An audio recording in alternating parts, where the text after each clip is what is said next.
time. Oh, now we got music on your end. What is going on here? We'll have to get this figured out. I've got music every which way. Check your computer, Tom. I think you've got music running. I don't think so. Like Tebow Bryson is what it sounded like. Yeah, you might have the Spotify running on your computer. I'm right. I don't have my Spotify running on the computer, but they do, Sure. so I'm going to make sure that gets on, which is hilarious because this is a terrible song. We can keep it down low. Let it talk. Let's just keep it down low. How can you fade me in and out of that situation? The reason you're saying you don't want that to run is that we're going to get tagged. That was Luther Vandross, everybody. Tom was correct. That's what was running. I could have kept doing the segment like that. What an opener. Yeah, I think what's going to have to happen here is usually you get like a little preemptive warning from the bots. They're like, hey, you want to cut that part out? Yeah, you do. And I'm like, yes, I do want to cut that part out. So, well, we get tagged for Luther Vandross. I was not listening to Luther Vandross. Good guess, everybody. Good guess. But whoever was in this room previous was feeling some Luther. That's how you get down to start the month of May right there, man. Oh, we're off to a great start of the Jeff Cameron Show. I am Jeff. That is Tom. And I think we've righted the ship. On Twitter, it's at J Cameron Show. If you're in the chat, how are you, kids? I'm also a little sideways as well because the thing, it got knocked. It's not a bad look. You can see me. But it got knocked over, and now it's like cattywampus if you're watching on Warchant TV in the Heisen Lincoln Law Firm chat room. It doesn't look terrible, but it's got a little bit of Adam West Batman off-center like the way that they did comic book shots. Yeah. The tilted camera. I'm sure that TPE understands that reference very, very well, but that's what it reminds me of. But no, man, you look straight on there. You look straight on. We're good. Kind of. I'll get it fixed. We'll have it. Everything will be hunky-dory. There will be no Luther, no tilted Batman camera angles. At least the audio is clear as day, and we're good with that. And I'm all right with that, too. And I'm at least, 17 things aren't going at once. I actually, you know what I did this morning? I was laughing last night. Can I just tell you about this? Because once a month, I got to laugh about something like this. Did you see the 3 at the end of the Magic Cavaliers game?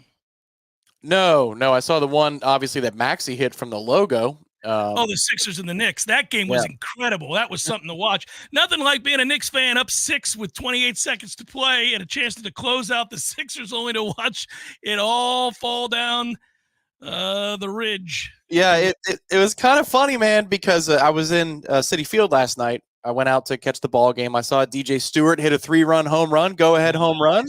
Nice. To the second deck. That was pretty cool. But they kept on posting updated scores and abridged highlights on the big scoreboard. And the Knicks led the whole way, obviously, and they're leading down the stretch.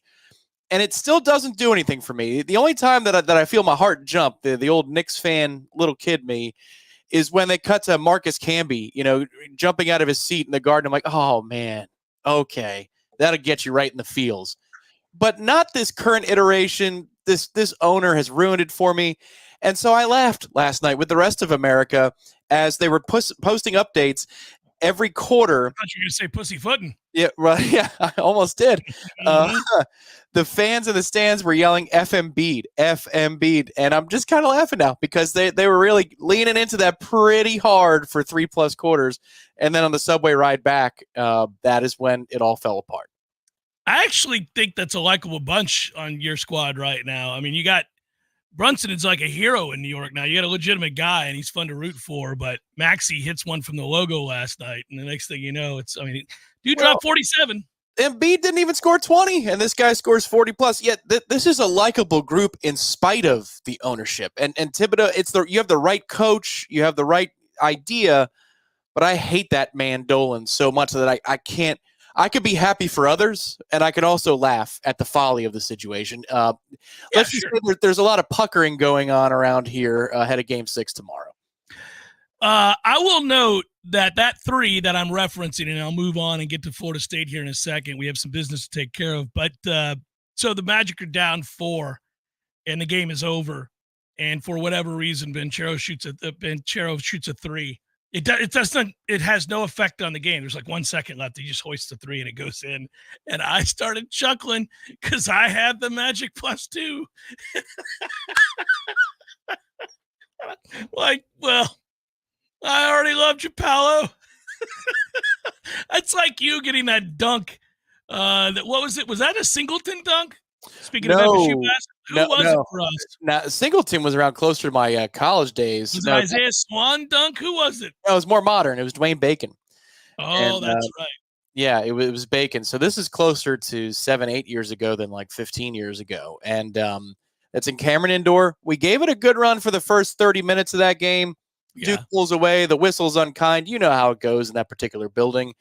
And then a meaningless situation. We're watching at Seventh Hill Tap Room. We were watching downstairs at Seventh Hill Tap Room. Yeah. Meaningless situation. He breaks away with the ball with about 4 seconds to go. Knowles at the buzzer, basically. I'm out of my chair. As soon as he's breaking towards the basket, I flip out of the chair, and I'm just waiting. He goes up and grabs. I go, yeah, baby! Yeah, and Knowles fans did not understand that because, you know, they weren't thinking about the extra level. But I was, and thankfully – you have to remember those times when you get away with one because it will be ripped from your soul in a bad beat form more often than that happens. And I've been on a bad stretch lately, and so more often than not, that would have been me having bet Cleveland and then gone, really? We're going to do that at the buzzer? USOB? I do want to get this out here. Heads up on this. We did it a year ago, and it's an opportunity for everybody listening. Real Talk 93 and Facing Brooks Law Firm is looking for one tough mother, as they call it, to win a grand prize of 24 gift cards to local restaurants for Mother's Day. That's a cool thing. So total value is over $500. If you know a tough mother, they want to hear from you. It can be your mom. It could be your sister, a cousin, a friend, anyone you know who is a tough mom. Tell us their story. Go to realtalk93.com. Click the link to submit your nominee, and the toughest mom will get $500 to spend around town at local restaurants. It's a good thing. And we thank Faith and Brooks and for this. And, you know, it's a good opportunity. So, again, I just tell you again, go to realtalk93.com and submit your candidate. Wanted to get that out there. I'll do it in both hours. Just to remind everybody who's listening, driving around. A lot of us know people who fit the bill there under that umbrella, right? Tough mothers, people who've gone through a lot and persevere and kick ass as moms. That's always a good thing. Can you believe we're in May? That gets me thinking about we're in May. Yeah. We're in May, man. Happy May, everybody. Soon it's Cinco de Mayo. Next thing you know, it's football season. This is a big month. This is my folks' wedding anniversary, Mother's Day. They usually fall right around the same time. Then my dad's birthday at the end of the month. Your dad's birthday is in about a week or less than. Hey, good call, buddy. Yeah, I remember that. 22 days apart. That's it. Your dad and my dad in terms of time on this earth. So this is like December. With the holidays, I've got a niece and nephew that are born on either side of Christmas Day. You've got Christy, who's born right next to Christmas Day. December 26th. Yes, my wife is born the day after Christmas. I am reminded every year. Yep. At the cost of Christmas/birthday, yes. That's my nephew/godson. There's an extra, a godson is an extra step up. Love him dearly. And so therefore, in December and May, you do one of those. You just definitely do one of those. Okay. All right. Hey, my aunts and uncles took care of me when I was a kid, so we got to flip the script. You got to do the right thing. I also, by the way, want to point to I read something this morning. Yeah, here it is. If you didn't know, let's see. Quinn Ewers, Carson Beck, Dylan Gabriel, Will Howard, Jalen Milroe, if I could speak, are your top 5 Heisman candidates as we enter May. Top 5 guys do have the chance to win. So plus 750, you can get Quinn Ewers and Carson Beck, Dylan Gabriel plus 1,000, Will Howard plus 1,000, Jalen at plus 1,200. Jalen better run for like 2,000 yards because it ain't going to be from throwing. But yeah, those are your Heisman odds. And the reason I bring up Heisman odds is that I was looking at Bill Connolly's latest article post-spring about his top 12 teams. This is a year in which we go to the 12-team playoff. Everybody knows that. I think probably nobody's more aware of it than the Florida State fan base, given the cataclysmic screw job we all just suffered. And it you know what, but this is an aside on that. Nothing drives me more mad currently than when I'm reading an article about the playoff and the teams that people think will or will not make it. You can look at it from a gambling standpoint or just a straight up fandom standpoint. There are a lot of those articles now that you enter the doldrums of summer here soon, and people are looking at different angles. And invariably, when they get into this, it talks about what happened the year before to each of these programs and talks about where they left off and which players moved on and which players were drafted now that we know that, which players decided to come back, which players decided to transfer, which teams are looking to bring more transfers in, etc. And then there will be a reference to the controversy, as they'll put it, about last year's playoff, invitational as we call it. And in the comments section, if you dare scroll down in response to those articles, and I try to avoid comment sections, generally speaking, it's just a good way to walk through life, to understand that that is where the level of dumbassery is at its all-time high, in the comment section. But what will happen is people will see a Florida State fan weigh in on the famed snub, and then immediately they'll come in with, well, it's all remedied this year. As if we're supposed to go, oh, yeah, you know what? Thank goodness. No, man. I don't care that they remedied it this year. We got effed last year. That's not going away because it couldn't happen again this year. Not in the same manner, anyhow. It could very well happen again. You could be 12th or 13th or 11th, and they could decide willy-nilly. Actually, I think that 13th team in the SEC deserves to go over the 12th team in the ACC. That's how that's probably going to play. Or the Big Ten. That's probably how that's going to play. But yes, admittedly, it wouldn't sting as much as being denied the opportunity to compete in a national championship playoff like it was in a 4-team race a year ago. But yeah, you'll always just see this haphazard, casual, well, at least it's fixed. That can't happen again. Like as if there's this tacit understanding of it was a screw job. Sorry about that. Sucks to be you. And when I read that, I'm like, oh. I become angry again, and then I move on because it doesn't serve any purpose to sit there and stew.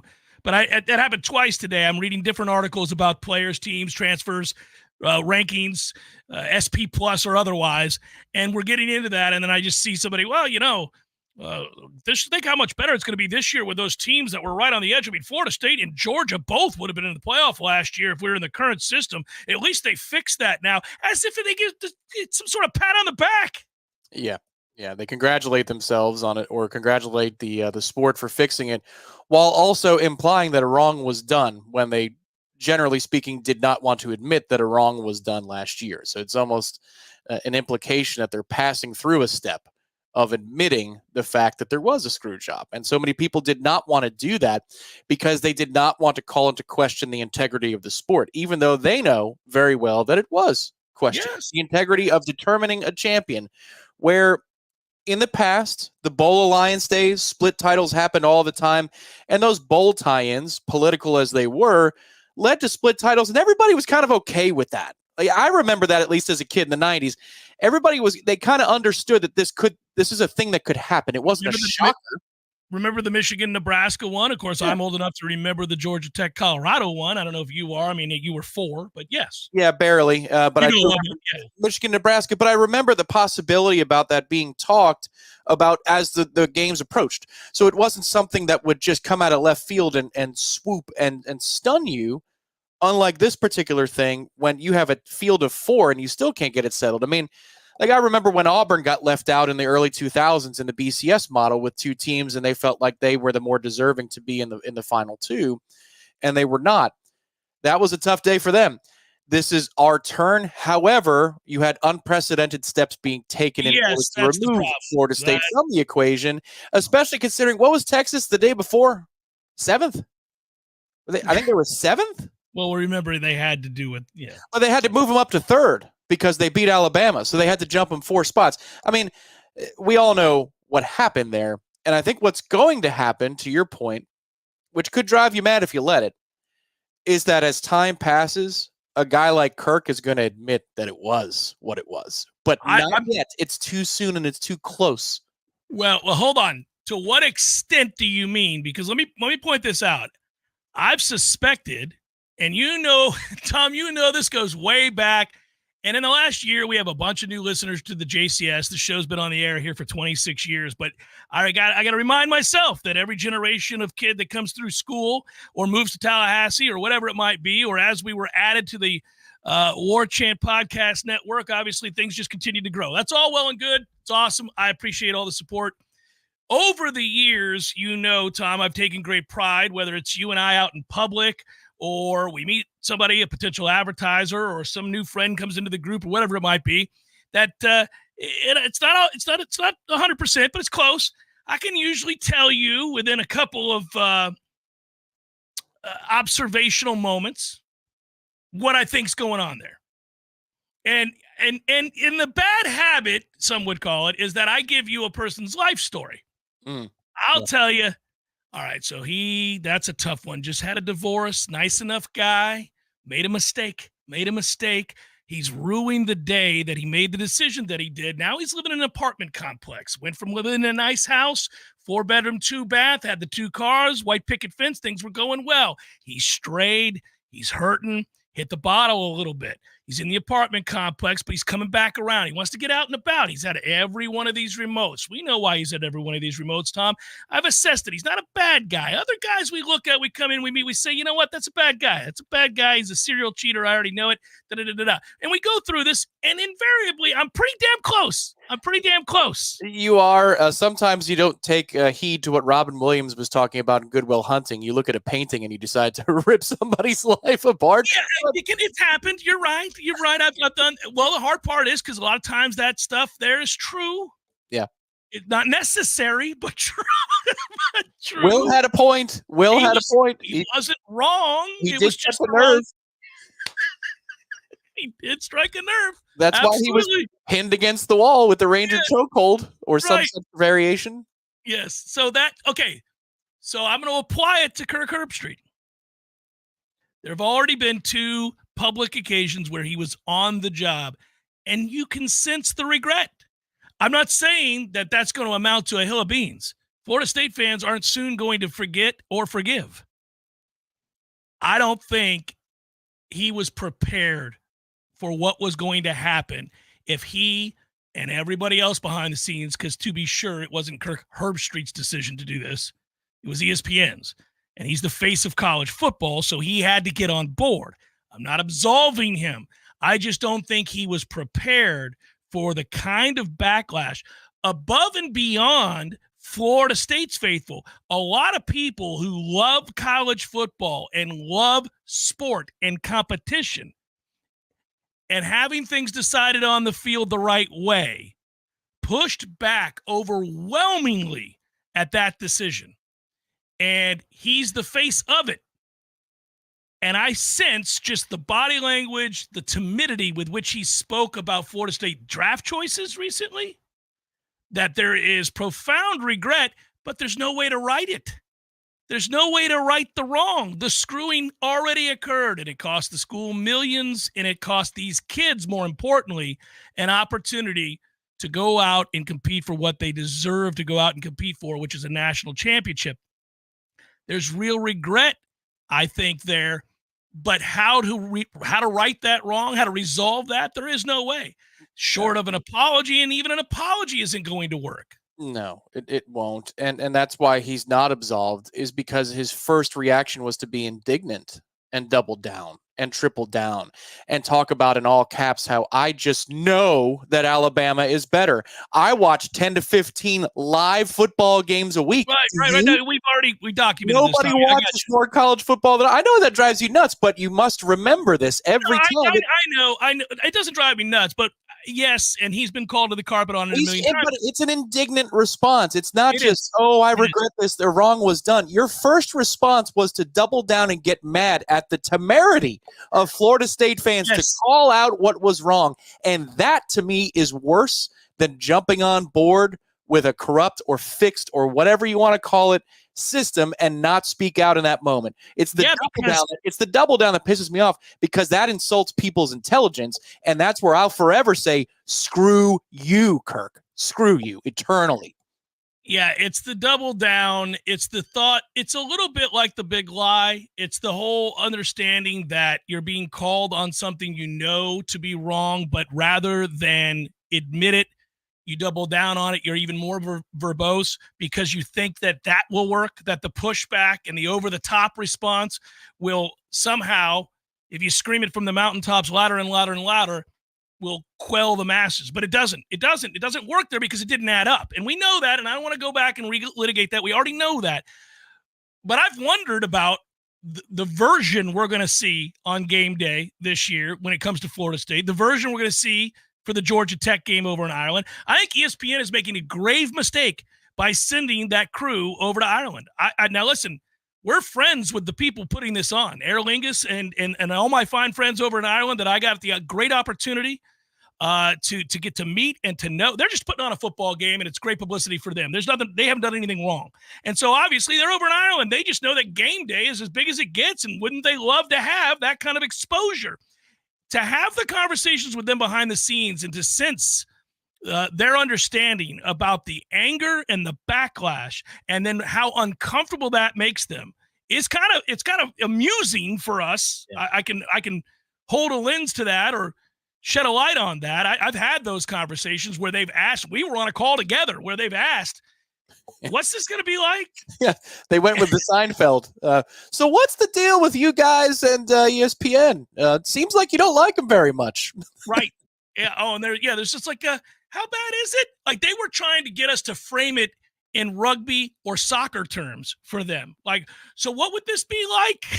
And I'm like, yeah, well, you guys are well aware of how and why occasionally hooliganism occurs. The great, beautiful game that is soccer. Well, can't. I'm always careful not to talk about this all that much because I feel like we're speaking it into being, or I'm aware that there are the unhinged that are on the fringe at all times in any walk of life. That's especially true when we start to talk about tribalism. And a lot of fandom is that.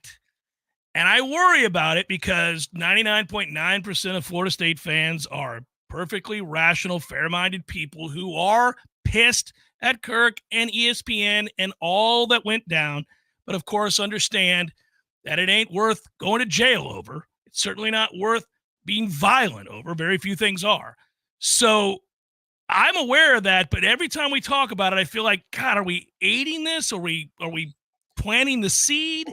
And yet it would be dumb to ignore the possibility. You're talking about fans who are going to be drinking all day long before going into a game, and they've had an entire summer to do the math on how bad they got effed.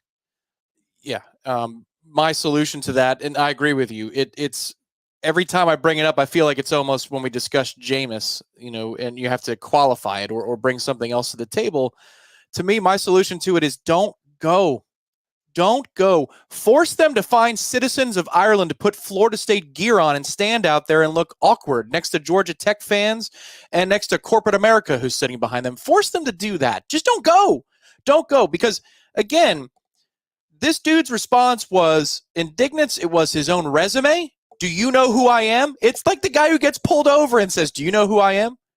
I watch more football than anybody. Do you know who I am, you dumbasses? Like, just don't even give the dude the time of day. It would be wonderful if all you saw were 35 to 75 Georgia Tech grads that were standing behind them and no Florida State fans whatsoever. I think that speaks more volumes than somebody coming unhinged and making this fan base look like something it isn't, which is totally unreasonable. We're not totally unreasonable. We're in the right on this one, and they're going to admit it slower and slower. More and more as time goes on. The longer we drag out from this, they'll be able to almost imply, "Oh, well, of course it was a farce." But I'm glad that we fixed this, and they'll do it 3 or 4 years from now. This has been an incredibly long opening segment, and we do have something important to touch on, but I don't want to put a ribbon on it without saying this. I think the way that they'll do it, and this is just we're predicting here, is they'll acknowledge, and the way they'll phrase it or frame it kind of gives them an out, but they'll acknowledge that the system was broken. The system that they were lucky it hadn't happened prior to that, because there's some truth to that. They are lucky it hadn't happened prior to that.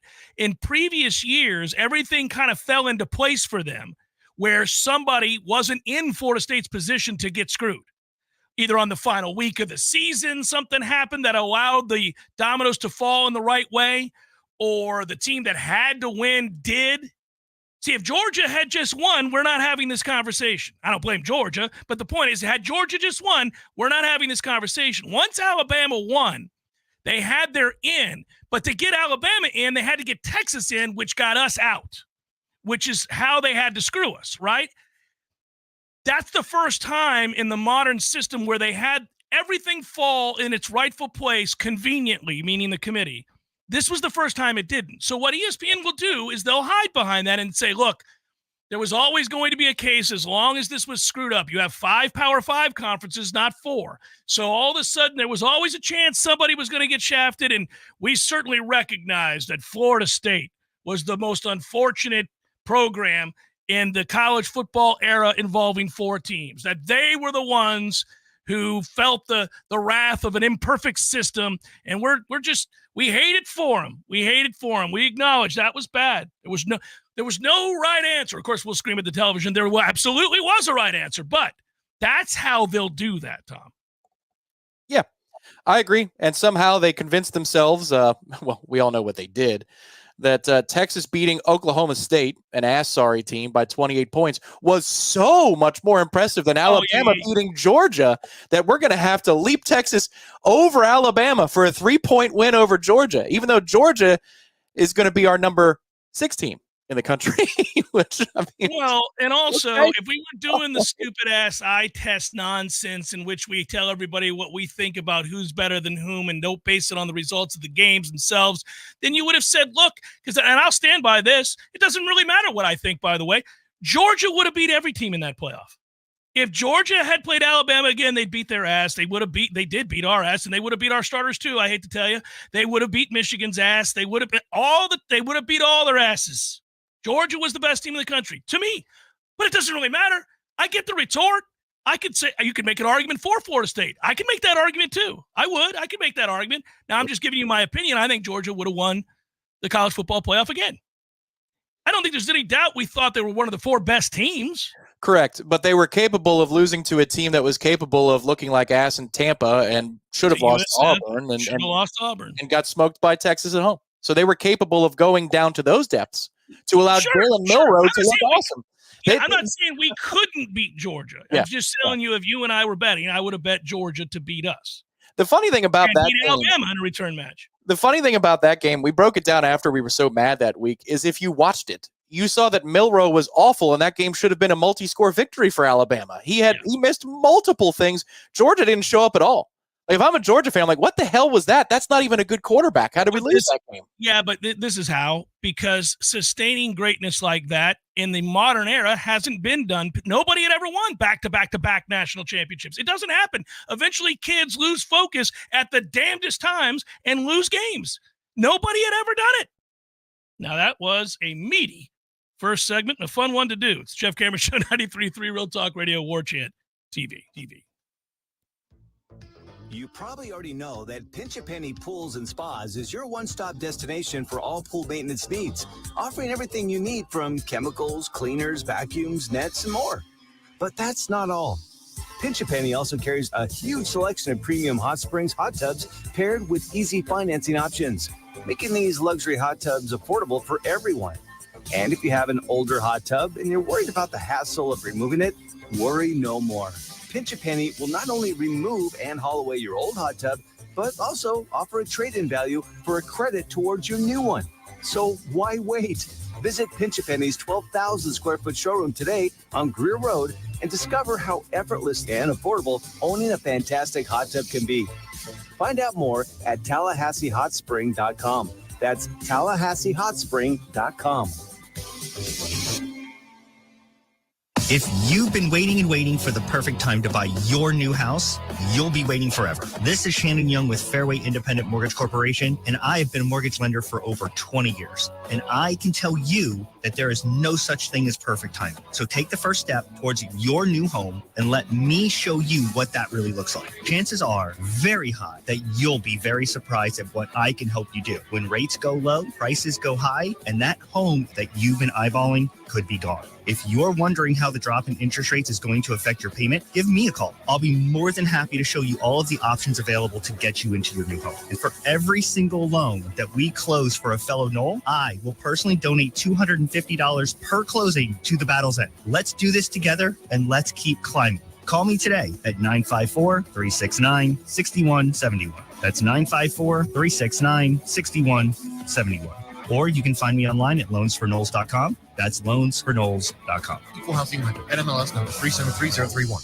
Your friendly neighborhood bar and grill just got a whole lot closer to home. You can now order delicious Smitty's Tap House and Grill for delivery directly to your doorstep. Just visit Smitty'sTapHouse.com, click the Order Online button, and choose Pickup or Delivery. Enjoy Smitty's famous handmade pretzel with beer cheese, juicy pub burger, or even the amazing schnitzel sandwich, delivered fresh right to your doorstep. Support local and order online today for takeout or delivery at Smitty'sTapHouse.com, where everybody knows his name. Hey, no fans, our partner ISF Inc. is a national management and IT consulting firm located right here in Tallahassee, Florida, solving the future for state governments through strategy, process, and technology. As a trusted advisor for state governments, ISF knows the importance of defining a clear and detailed strategy. Our friends at ISF can help your organization create a strategy that sets you on a path to success. ISF, your vision plus our expertise brings your brilliant ideas to life. Visit ISF.com to learn more. ISF, solving the future. Widden Glass has been taking care of business since 1945. When you call Widden Glass, you're dealing with experienced, reliable professionals who offer only the best. Like Widden's top-of-the-line bath enclosures that provide style and luxury at an affordable price. Eye-catching storefronts are a specialty at Widden Glass. We'll help you design it and install it. Widden Glass, the first name in glass replacement. Call 222-5781. We all want more energy, more strength, more results. Well, welcome to Orange Theory Fitness as you take a step towards feeling more alive today. Backed by science, Orange Theory's heart rate monitored workout is scientifically designed to keep heart rates in a target zone, spiking metabolism and increasing energy. Orange Theory Fitness is a one-of-a-kind group personal training workout resulting in more energy, visible toning, and extra calorie burn for up to 36 hours. Experience a more vibrant life today with Orange Theory Fitness. To find out more, go to orangetheoryfitness.com. The Jeff Cameron Show is a production of the Warchant.com Multimedia Network. Check out Warchant.com today for the latest news inside Florida State athletics. That's Warchant.com. Now, back to Jeff on Real Talk 93.3. Jeff Cameron Show, as the man said, 93.3, Real Talk Radio and Warchant TV. Another reminder, as you look at the Heisen Legal Law Firm chat, if you're in there, if you're a victim of an auto accident, we introduce our live sponsor, Heisen Legal Law Firm, dedicated to representing injured clients statewide. If you've been in an accident, call Heisen Legal Law Firm at 813-803-0733 for free consultation. Remember, no cost to you unless they win. Your interests come first with Heisen Legal Law Firm, the name you can trust for justice. Call 813-803-0733 now or visit HeisenLegalLawFirm.com. That's Heisen Legal Law Firm, your advocate in times of need. Offices, Tampa. Bit of sad news to pass along here. Wanted to do this in the opener. We got sidetracked with thinking about the calendar turning over to May and the upcoming football season and last year's snub and all the things that we're prone to go on about as a show. But this is sad news. I saw this morning. Former Florida State quarterback Marcus Outson. Most of you remember him in the nickname The Rooster. He was a quarterback here, 96 to 2000, has passed away after a battle with a diagnosis known as HLH. As I understand it from reading, and I'm certainly no doctor, it was systemic inflammatory syndrome, according to the Immune Deficiency Foundation. I will say this, for people that remember my early years on the air, I was certainly critical of the quarterback, but this is real life. This isn't about quarterback play and criticisms of how you perform on the field. This is a man who was married with kids, and so I send my condolences and my thoughts with his family, his wife and children, and anybody that knew Marcus Outson, played with, was friends with, counted him amongst their friend groups. Thinking about you guys today, that is very sad. Way too young. So rest in peace to Marcus Outson. And we all remember as big a moment in Florida State football in that rivalry against Florida. I was in the stadium that day for the famed tip, catch, touchdown. Florida State beats Florida, stays alive when it seemed hopeless after Chris Winkie had been injured and no chance is what we thought. And always had that moment at Marcus Outson. So it was the year before. That was the year that Florida State went on to play Tennessee in the national championship out in Tempe, and one of the great road trips I've ever been on, even after defeat, as we made our way back straight through godforsaken Texas, which goes on forever and ever and ever. And I'll never forget, on the way to Tempe, Arizona, entering into Texas via Louisiana, that the cruelty of whoever it was that organized the signage in which it told us that as you entered Texas, you are 999 miles away from El Paso, which means you're still in Texas after driving 999 miles. Guess what? You're still in Texas, everybody. It'll hurt your feelings. That was Texas. That was that trip. That was a fond memory, even if it was in defeat. But wanted to certainly acknowledge the passing of Anole, and way too young at that. You got any memories of Marcus Outson? Probably that one, right? That's the one. This was a period of time in which I was in middle school / high school. I remember I got to tell Peter Warwick this year, thank you for getting me out of a math test for the 99 championship game, because I lived, actually, I was more about Florida State baseball at this point in my life, because one of my coach's brothers had played. His older brother played and a son of my other coach. But I do remember that particular game. I do remember those circumstances. And all I remember, and please don't get political in the chat, but all I remember is Al Gore in the Tennessee game as well, being interviewed on the sidelines or in the booth or whatever. And it's like that picture of that night plus T. Martin plus frustration equaled what was, I'm sure, a very long road home for you in the first BCS game ever. We played in the first one and in the last one. But the Florida memory is the biggest one and the brightest one of Marcus Outson's career. It wouldn't be for a little bit longer of a time before I got diehard and locked into Florida State football, probably 99, to be honest. But those games were always on in the house. And rest in peace to Marcus, and obviously to everybody who's affected by it. My heart goes out to you. It really does. It's too early, too young. We will segue back to football in here just a moment, but I feel like that is as complete and thorough a segment as we could do on a sad set of circumstances there in life's event. Rest in peace, Marcus Outson. It's Jeff Cameron, Show 93.3, Real Talk Radio, Warchant TV. Local news now. A man was hospitalized over the weekend after he was shot Sunday morning. The man was walking along the 300 block of Owsley Road just before 9:30 Sunday morning when another person pulled a gun on him unprovoked. As the man ran to a nearby store for shelter, he was struck by gunfire. He was transported to a local hospital for treatment. His injuries were classified as non-life-threatening. No arrests have been made in this case. This is an open and active investigation. Several student housing apartments went up in flames during the overnight hours Monday in northwest Tallahassee. Just before 2 a.m., TFD responded to a multi-residential structure fire in the 700 block of West Carolina Street. Once crews arrived, a heavy fire was found coming from several two-story apartment buildings. The fire impacted 3 buildings. The Red Cross has been in touch with students to provide help. There were no injuries to any of the residents. 1 cat was rescued and 1 dog did die in the fire. This is Rachel Anay with the Real Talk 93.3 Local News Update, brought to you by Macklemore Systems, Tallahassee's go-to Mac store. Check them out online at MacklemoreSystems.com. This is meteorologist Paul Trombley with your Real Talk 93.3 weather update. Slight chance of thunderstorms this afternoon. Otherwise, sunshine mixed with clouds at times. Highs around 86. Winds out of the southwest, 5 to 10 miles per hour. Mainly clear skies develop with fog at times. Tonight, slight chance of thunderstorms. Lows dip down to about 66. This report is brought to you by the Lawn Johns. For all your landscaping and lawn care needs, visit thelawnjohns.com. Currently 84. Honey, I'm home. We're in here, honey. So why are all my friends here? Have a seat, Dave. We need to talk about your problem. Problem? I don't have a problem. Dave, you do have a problem. A problem with your grill. Here's some pamphlets from Hearth and Patio. They are waiting for your call to help you upgrade your grill. If you or someone you know needs a grilling intervention, call Hearth and Patio today at 850-727-4282. That's 850-727-4282 or hearthpatiotallahassee.com. There is no Bigfoot, Eddie. Would you stop with that nonsense? There's a Bigfoot, Jeff. I wish there were. By the way, I don't want you to point to me as the guy that takes all the fun out of the room. I wish there was the Loch Ness Monster. I wish there was the Bigfoot. I wish there was the Chupacabra. All the things. They're all mythical except for the Bigfoot. The Sasquatch. The Bigfoot? The Bigfoot. There's big feet. There's lots of them.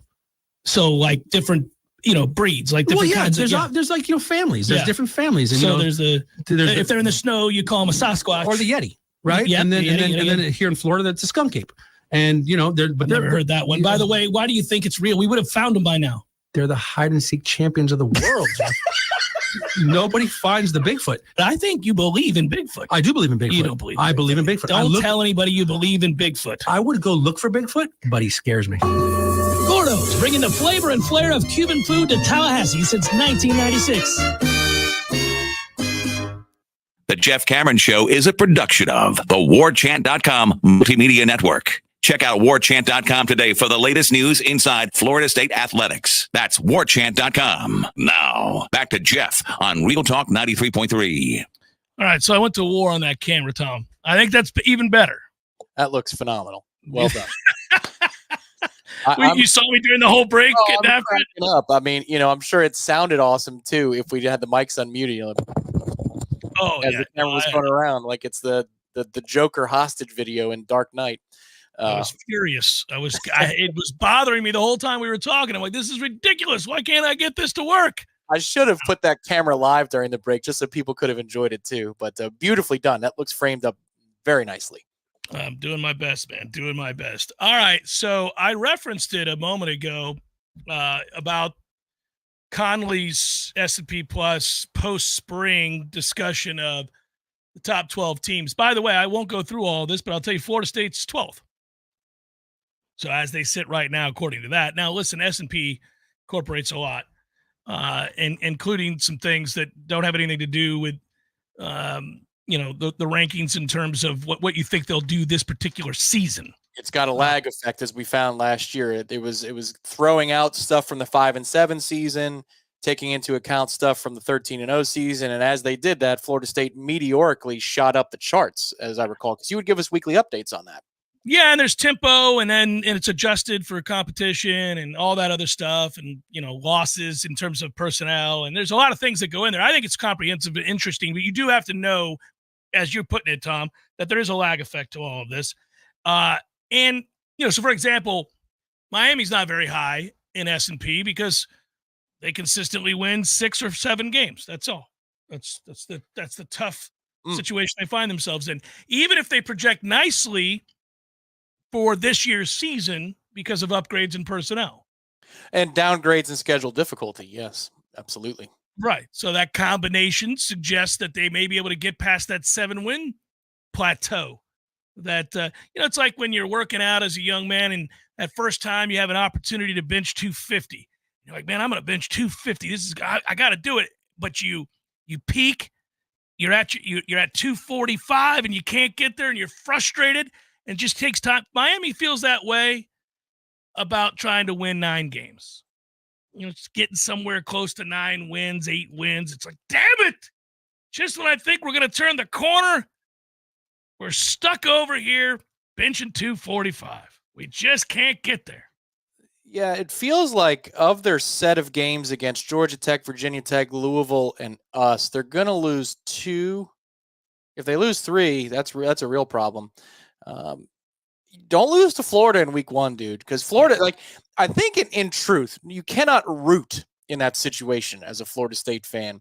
But I think the best scenario for a Florida State fan would be UF to win that game because it gives Napier a chance to be retained while they're definitely going to drop a bunch towards the end of this. I mean, basically the whole season. They're going to lose a lot of football games.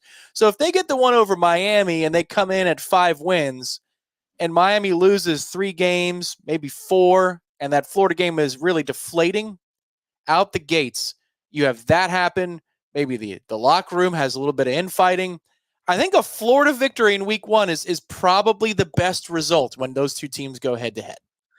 Ordinarily, I would agree with Justin in the chat here that I, by the way, can never root for Miami. If you're a Nole of a certain era, you guys know of which I speak. For others of you, Tom's age, this is where our age difference comes into play. You might feel that way about Florida, that there are scenarios that you could see yourself anyhow, somehow, if root's a strong word, I always say, but maybe pull for or lean towards a Miami win. But you couldn't do it for Florida. There's no circumstance, unless it was going to send Florida State to the national championship game. Like then you could root for Florida, right? But that's it, right? And still others, people more my age, because of the wide rights and because of their ridiculous fan base. They're just ridiculous. Anyhow, that's why you can't do it. I agree with you. I would kind of be pulling for Florida in that game, because if Miami loses, they've sunk so much money into Mario, into that program. They're desperate. They've got to see that guy succeed. They've spent more for him than they have any of their coaches. This has got to be, and it's their guy, right? He played there. He was a good player there. He's all things Miami. They were so sure they were going to have it made once they brought him home. This was their guy. They went and got him from Oregon. He was going to recruit the world, and they were going to win. Now, they'll never attend, but they were going to win. They were going to find a way and get some wins, and maybe that attendance would come up to about half full at the home away from home from the Seminoles Hard Rock Stadium. Maybe. But it hasn't happened. And not only that, he's just thrown away games that they had won. Just thrown them away. Found ways to snatch defeat from the jaws of victory. Almost impossibly so. Pride got in the way. Arrogance, hubris, all of it, multiple times last year. And all you could do, if you're a Nole, is celebrate that moment of ignorance and laughter, and you'd have a great time. So he was in a situation where, what's the Herm Edwards play? Miracle of the Meadowlands? What was it? Is that the name of the play? Where the kneel down has somebody way back behind now? Yeah. The Herm Edwards play Philadelphia against the Giants all those years ago. I might be the Miracle of the Meadowlands. I think that's what it was called. Anyway, he was literally in a position last year where you need a miracle at the Meadowlands to lose the football game, unless you just decide to turn around and run the ball. Like, oh my God, that would be win probability 100.0% territory for Mario. And he lost that game. My favorite question that I can possibly ask in this situation is, if indeed Miami does start the season 0-1 after losing to Florida, their next 2 home games, home openers against the Rattlers of Florida A&M, yep, followed by Ball State. Total attendance in those 2 games, if Miami starts 0-1, is what, do you think? 47,000. Total attendance. Tickets distributed or butts and seats? 47,000.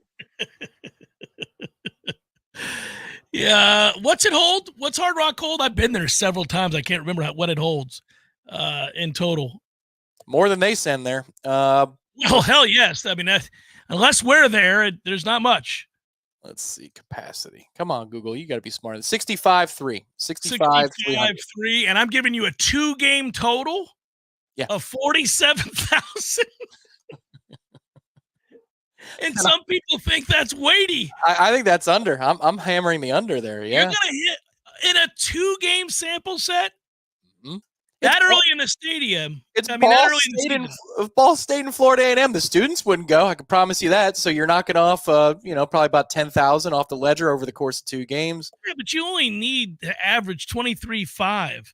Lee Sterling's not getting in that car. Lee Sterling is 23.5. Come on, man. I guess, I mean, maybe that's too high. You guys may have me.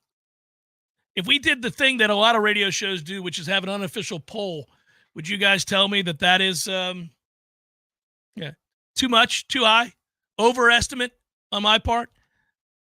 What would you put it at if you're going to take the under? What would I have to do? What would be the number I'd have to set for you to take the over? They have a 2-game sample size. Ball State, Florida A&M. Let's go Rattlers. Ball State, you said was the other one? Mm-hmm. Yeah. Maybe Jason Whitlock's fat ass will show up. That'll count for 2. No, Nate Davis is the best player, and he's going to be an excellent NFL quarterback. They need to do free parking and do what Citi Field did last night, which is $1 hot dogs. And then maybe I would take the over at 47,000. Maybe. Yeah, man, they ought to do what minor league baseball does at the Hard Rock. You could make a lot of money on parking if you had $1 hot dogs, offer up cotton candy and Slurpees. I haven't had a Slurpee in years. There was, when your life was so simple and innocent that you would look forward all day to go to the 7-Eleven near your school just to get a Slurpee. Yeah. Oh, yeah. You think back on it then, like you're stressed out about this girl or this class or this thing or whatever, but you knew getting a Slurpee was going to be all right, buddy. Dude, I would do that after hours of playing outside. It was the worst thing you could do for hydration. But as a kid, it didn't matter. It doesn't matter. Last night, the Mets had 28,000 in attendance at Citi Field, and they did $1 hot dogs. You want to take a guess in the last 45 seconds how many hot dogs were sold? 28,000 people. Oh, well, golly. I would 65,000.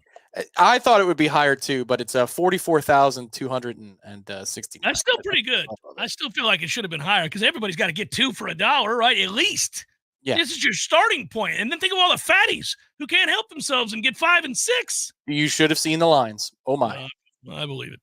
Jeff Cameron Show, 93.3 Real Talk Radio, Warchant TV. Hour number 2. I want to circle back to what we think Florida State will be. SP Plus has them 12th. We think they're better than that or worse than that. Ponder that there in the chat until we come back. Jeff Cameron Show comes back momentarily. The annual Shakespeare in the Park Festival at Cascades Park is right around the corner. On May 9th through 12th, the Southern Shakespeare Company is proud to present The Winter's Tale, a comedy that charts one royal family's journey of redemption. Main stage performances will begin at 7:30 p.m., but come early to enjoy vendors and food trucks on location. Join the fun with free admission for all ages. It's the Shakespeare in the Park Festival, May 9th through 12th at Cascades Park. For more information, visit southernshakespearefestival.org. Hey folks, it's me, Mac and More, spokesperson for Tallahassee's favorite Apple and Mac product store, Mac and More. We all know what Mac is all about. It's your MacBooks, iMacs, Apple Watch, iPhones, iPads, we've all got them. But what's really cool is the and more. And there's a lot more at Mac and More. They can help set up your new gear, migrate and back up your data, teach you new tricks and how to use everything better. And if something costs too much to fix, they'll tell you the truth. There's a lot more at Mac and More. See for yourself at macandmoresystems.com. Or you can take it from me, Mr. Mac and More. Have you been injured on Interstate 10? I'm Jimmy Fasig of Fasig Brooks Law Offices. We've partnered with RoadProof to access all interstate traffic cameras along I-10 from Pensacola to Jacksonville. Let us help you get the proof you need to stand up for yourself and get fair compensation for your injuries.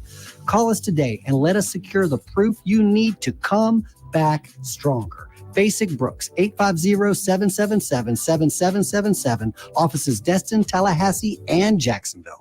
Oh my God, what happened to you? You're walking so crooked.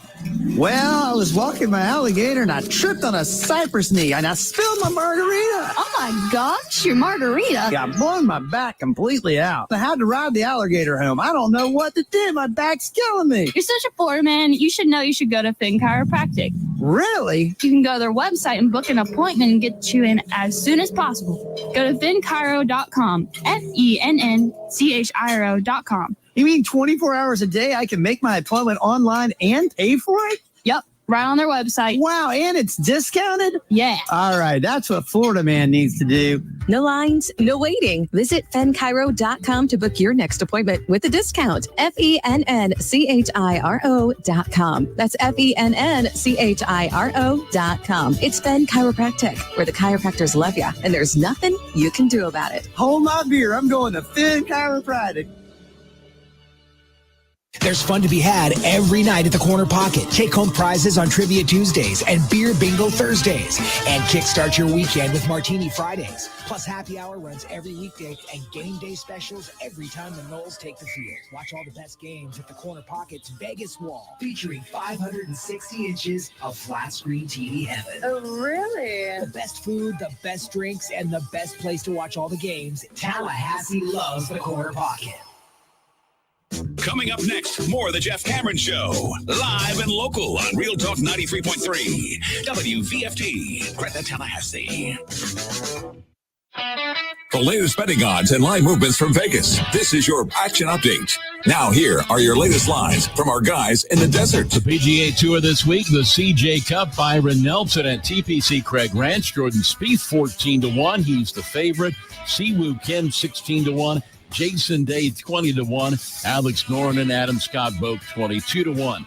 Will there be a hole in one?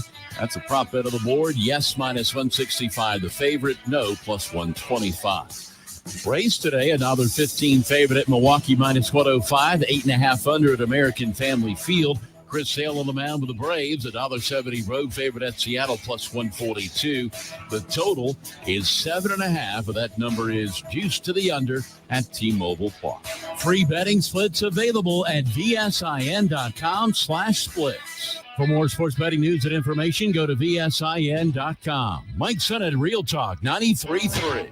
PSA for anyone who's not the best at remembering dates. Mother's Day is May 12th. Luckily, finding something she'll love is easy. Just go to Kohl's. I got a Sephora fragrance set for $35. Then with the extra 20% off, I scored cute PJs for just $19.99 and jewelry for under $30. Plus, I earned Kohl's Cash and found even more great prices across the store. Yep, it doesn't get better than Kohl's. Select styles. Offers end May 12th. Coupons and Kohl's Cash do not apply to Sephora. Some exclusions apply. See store or Kohl's.com for details. Progressive knows finding your new home was a dream come true. You wanted a walk-up with central air and a skylight, and you found it. Now, every Friday night, you get to fall asleep to the sound of your downstairs neighbors' dance parties. Progressive can't save you from your noisy neighbors, but we can save you money when you bundle your home and auto with us. Get a quote at Progressive.com. Progressive Casualty Insurance Company, affiliates, and other insurers not available in all states. Hey, let me tell you about my friends at Tried and True Consulting, a Seminole-owned business that specializes in payments and business solutions. Tried and True's core expertise includes card, ACH, point of sale, mobile, e-commerce, and hosted payment solutions. Tried and True will help you reduce costs and increase your bottom line. That always sounds nice. Whether you're a retailer, restaurant, licensed professional, or service industry, Tried and True is saving you money. Tried and True's expertise extends to payroll, video menu ad boards, IT services, web design, and social media. It's time to make one call and tell the competition to take it on down the road. Call Don or Joe today at 844-464-6653. That's 844-464-6653. When you do business with Tried and True, they contribute 10% of the net revenue to the battle's end. So go Tried and True today. Call 844-464-6653. Social Kitchen is now open on Cary Forest Parkway near Ology Northside, Tallahassee's only premier market where you can receive the famed Snake River Farm steaks and premier meats. Social Kitchen also has chef-prepared meals and sides ready to serve in just under 20 minutes. Perfect for those very busy springtime weeks, weekends, you name it. Hosting some people at the house. Hey, Social Kitchen also has build-your-own charcuterie boards and catering. Stop in and visit Social Kitchen today or visit us online at socialkitchentlh.com. socialkitchentlh.com. We all want more energy, more strength, more results. Well, welcome to Orange Theory Fitness as you take a step towards feeling more alive today. Backed by science, Orange Theory's heart rate monitored workout is scientifically designed to keep heart rates in a target zone, spiking metabolism and increasing energy. Orange Theory Fitness is a one-of-a-kind group personal training workout resulting in more energy, visible toning, and extra calorie burn for up to 36 hours. Experience a more vibrant life today with Orange Theory Fitness. To find out more, go to orangetheoryfitness.com.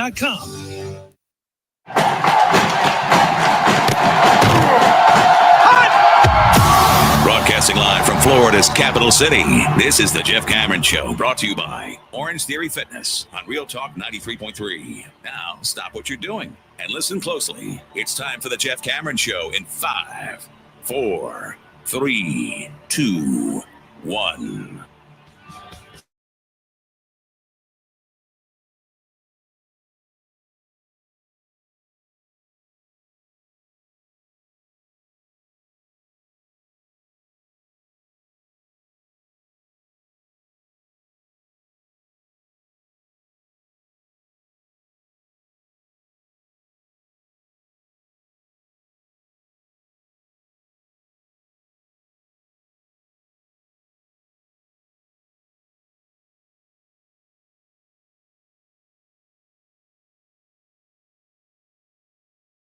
For the end of the hour, some of you thought that I meant we are ranked 12th in the preseason. We're not. It is rather the SP Plus that Conley does every year. And we've talked about this before.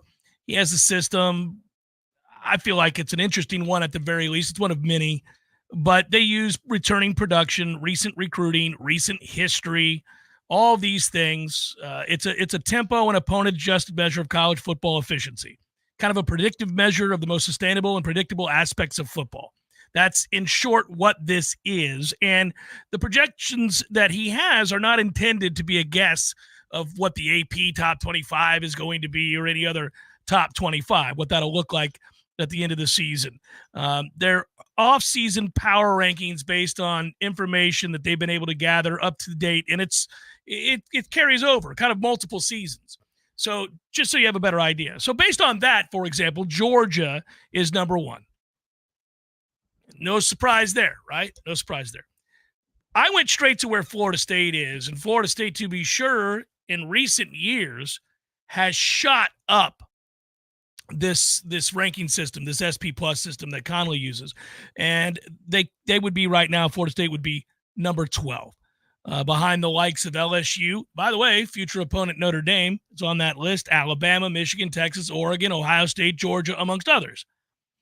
And it'd be interesting. They are also behind Ole Miss. Okay. All right. But again, not predictive of what that AP poll will be from there. I want to read to you what he had to say about Florida State and these teams and what he thinks is going to happen. And it basically talks about what Florida State lost while admitting that Florida State has changed the course in the direction of a program as fast as almost anybody in the last 7 years. And this is all stuff we know just from watching the teams. But what I thought would be more interesting to get to, Tom, would be coming out of spring, his note was that not a lot of things have changed. There wasn't so many additions to some teams and so many losses for other teams that he was forced to go back and using that formula than either raise or lower teams based on what we now know. And this is not over with. The transfer portal season is not over with. It is May 1st, but anybody that put their name in yesterday has time to make a decision. And sometimes kids quietly do so, and maybe we're in on somebody that, you know, you're going to be surprised by that could help shift projections. But it's unlikely at this point because I think, Tom, that honestly this was a, for lack of a better term, weak transfer portal cycle. There were not huge impact players. There were some good players, but there weren't massive impact players. Usually those kind of reside with quarterbacks and the like, right? There weren't that many massive players that would massively shift expectations, good or bad, in this year's this particular cycle of the portal. Yeah, I think that's fair. Quickly, I would return to the point where he's saying that no team lost enough players for there to be a shift outside of the formula. Is that correct? No, he's saying that based on the incoming recruiting classes, the players that have been brought in over the last 2 years in the portal and recruiting classes, married with those losses, it's a much bigger picture. It's not a snapshot because, listen, Michigan lost their head coach in 11 of 12. It was like, 10 of 11 starters on offense, their head coach, quite a few players. They also have had a pipeline to some of the best offensive line classes in the country for 4 years straight, which I'm damn tired of, and we need to start tapping into said pipeline. But, right, using those measurements, the losses, the gains, all of that. Yeah. That makes sense. That makes more sense than I was going to say. They lost a lot. It's not like we didn't. But just Bama did lose quite a bit as well. We poached some of that away from Bama. In addition to the head coach. Yeah, the draft basically showed you that Florida State deserved to be in that playoff along with those teams that were. Yeah. The draft, I mean, look at Alabama, Michigan, Texas, Washington, us, Georgia.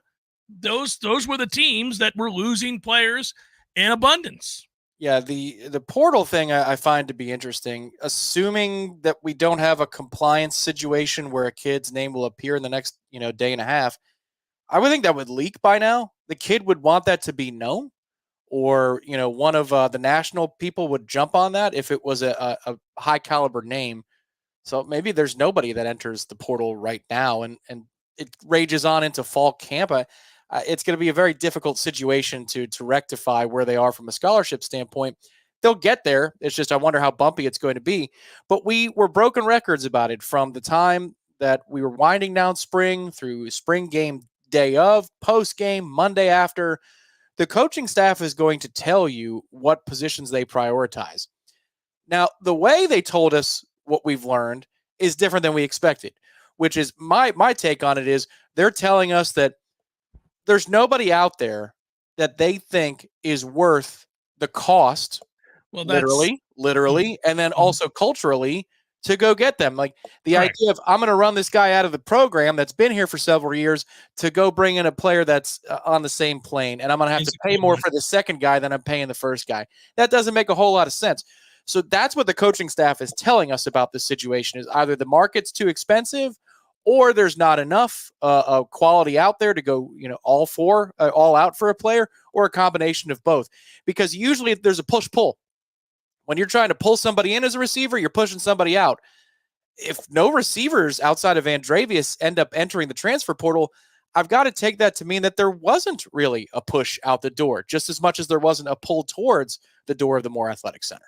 The receivers that were available, even if you consider the kid from Penn State, it wasn't appreciably better than what you have on your roster, and who knows how much he would have cost.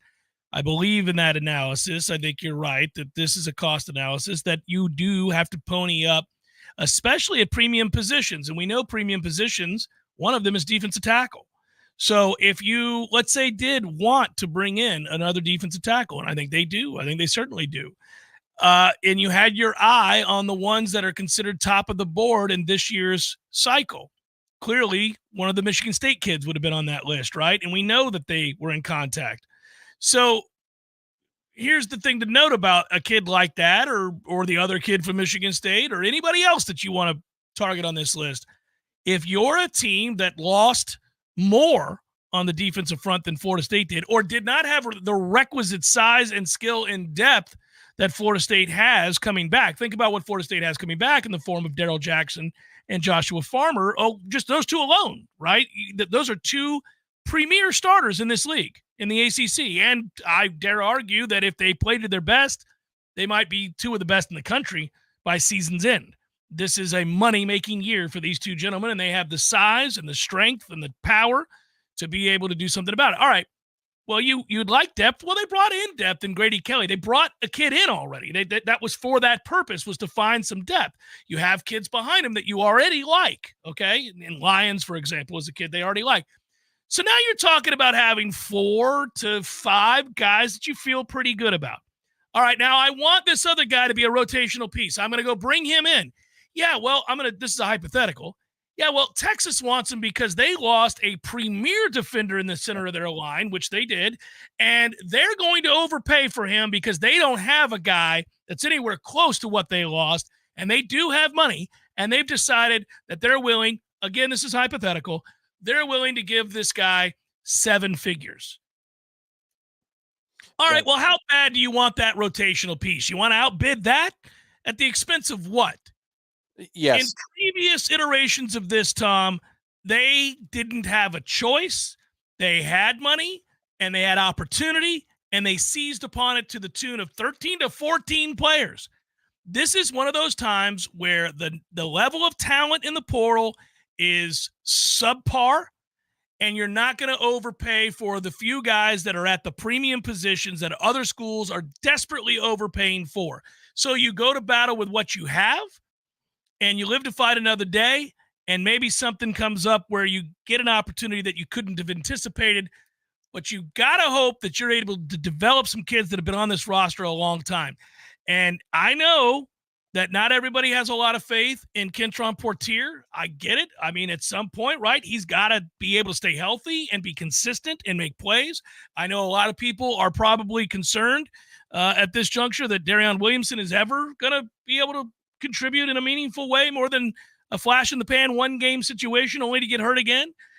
I got it. A lot of people are very worried at this point that we did not see a massive step forward this spring from Hakeem Williams. I would also argue and push back on that a little bit, if only because while you wanted Hakeem to step up or any of these players to step up, you were indoctrinating and getting a new quarterback into the fold, and he was learning a brand new offense. The chances that that was going to just hum were pretty slim in spring. It better take a step forward in the fall, and we're really kind of relying on that, and I think the coaches are telling you they're relying on that. Yeah, and by all accounts, the secondary stepped up. So, the secondary is really good, and then you're going to go against that every day, and that's always going to make you look bad. That's the thing, is like we knew what AZ was, but by all accounts from everybody on staff, and I trust you all your eyes, especially in the skill position side of things, is that Fentrell got better.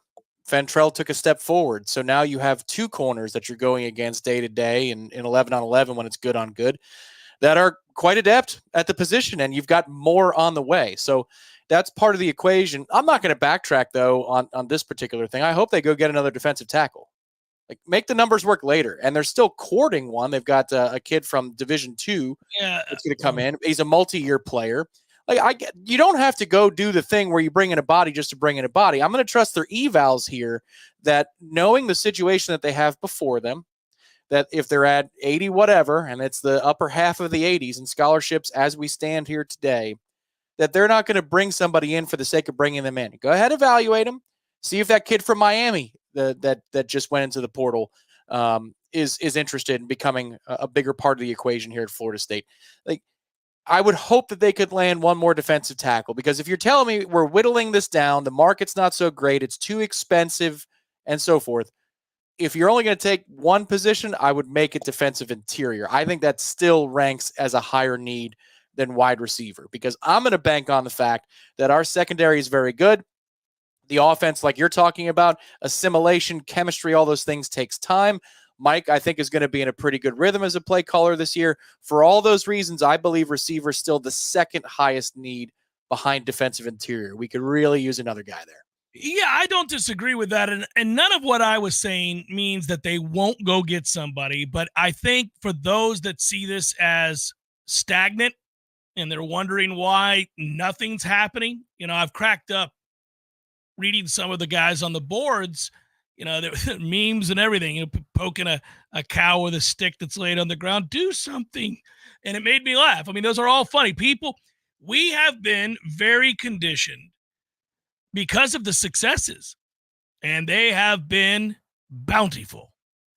The successes in the portal have allowed for us to quickly change our expectations from, hey, can we be competitive in the conference, to can we win the conference, to can we win the national championship?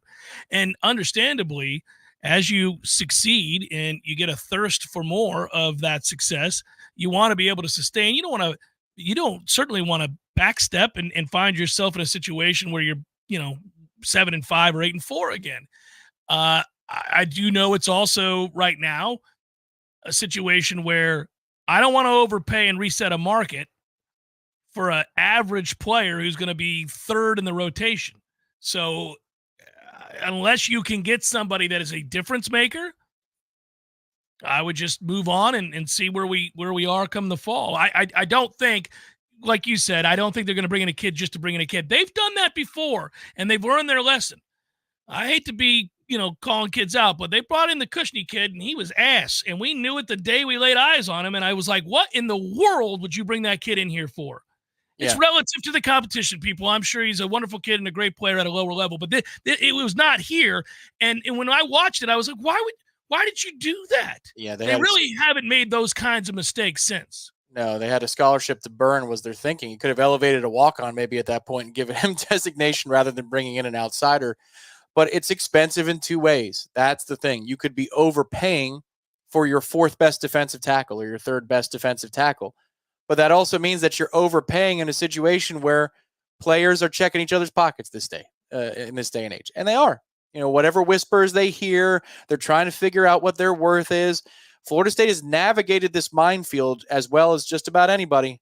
You hear about things, and there are situations and like anything else in a workplace, but they, by and large, are in line. They show up, they go to practice, they do the right things. The culture is where it needs to be. And the kids who aren't happy, tough, go pound sand. Boulder is a couple time zones away. I'm sure they'd love to have you. Then you'll see what a really poor situation is relative to our situation.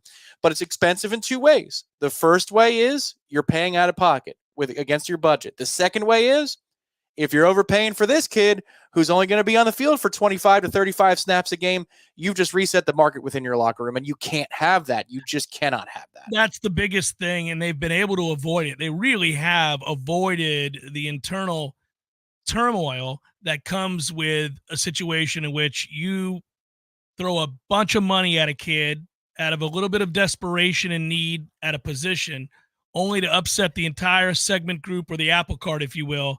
And now you've got problems with the locker room that you've never had. Then, you're dealing with a lot of things at that point. You're dealing with the money. You're dealing with the pressure. You're dealing with a locker room that's combustible. They haven't had that situation. That's why we've lauded them over and over again, because they seemingly have navigated on that front better than most. I will say, as the further along we go in this era of college football, where this is the norm, it's going to be fascinating to watch it play out. And I do think there'll be some sort of regulations that come along with this. But, Tom, at some point where this becomes more and more like pro football, it gets easier to do that, because when you bring in a 5-star kid or a 4-star kid out of the high school ranks, and to be sure, NIL opportunities were a part of you winning that recruiting process, right? There's no doubt that's the modern way of things. You've got to convince kids of your mission statement, your modus operandi, and your successes, and how you'll put them in the best position to succeed. You got to do all those things, but somewhere along in the way, you have to show them that if they're good, there are NIL opportunities that abound, right? Nobody's going to a place where they can't succeed off their name, image, and likeness, especially if they play well. But what you'll also be able to do moving forward, the longer this becomes the norm, is also look that kid in the face and say, now understand this. We're offering you a scholarship. We've evaluated you. We think you're a very good player, and we love the marriage possibly of you coming to Florida State and what we think we can do for you and what you can do for us. But if you don't, we will recruit over you, and we will find guys through the transfer portal, and we will offer them NIL money to do what you're not doing. And that is the way of the world now.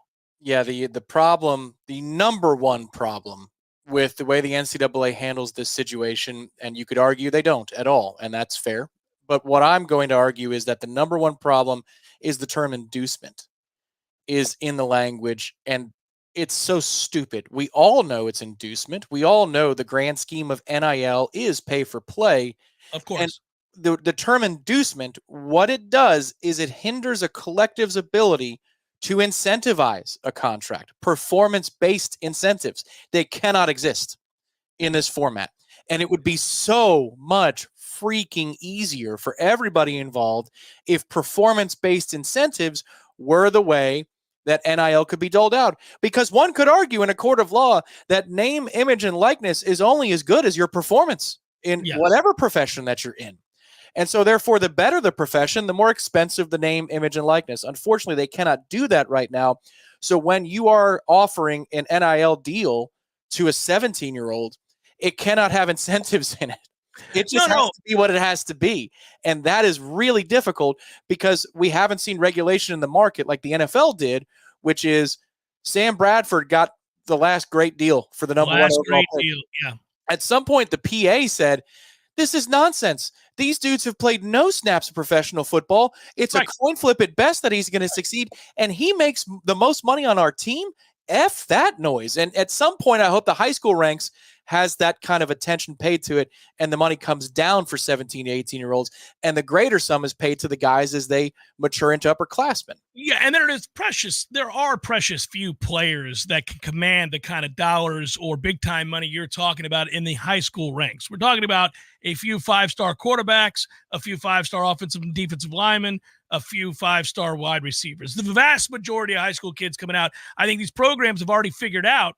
I mean, Miami butchered this. We've seen other programs. Florida butchered this. Luckily, Florida State had their house in order right from Jump Street with this collective. I mean, once the Battles In came into play, things got righted in a hurry, and Florida State's been pretty consistently good in this regard because of that.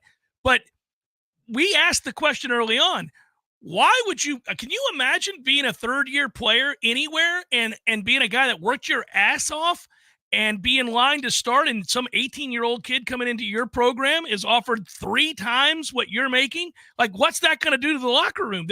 We knew that was going to be a problem, and so some schools have just said, I'd rather lose the kid.